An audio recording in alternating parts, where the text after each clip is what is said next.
How concerned should we be that tax reform will actually happen this year? Well, I think I'm very confident that they're going to get it done by the end of the year.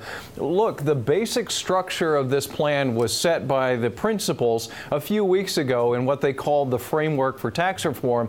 And both committees are sticking to that basic framework, even though a lot of key details will differ between the two plans.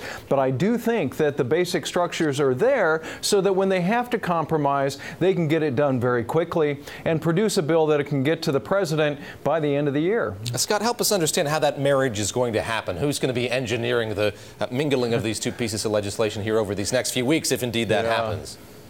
Well, I think that in many respects, probably the Senate will take the lead here because they have such razor-thin margins in the Senate that, like what we saw with the budget resolution that passed a few weeks ago, the House conceded an awful lot to the Senate because they knew that if it could pass in the Senate, they can probably pass it in the House as well. One of the points that we're not quite sure about at this moment is whether or not the Senate tax bill will in fact delay the corporate tax rate cut to 2019. But we're also hearing from Senator Tim Scott saying that the Senate tax bill will likely keep the mortgage interest rate deduction at $1 million instead of cutting it to $500,000. So given these conflicting reports and the fact that they need revenue raisers, could that delay and phasing in of the corporate tax rate happen?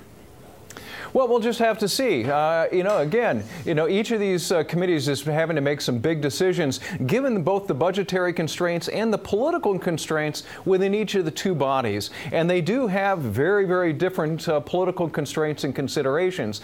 The Senate is much more willing to eliminate the state and local tax deduction, for instance, which was much more contentious in the House. The House responded to that problem with their members by shortening or eliminating the mortgage interest deduction.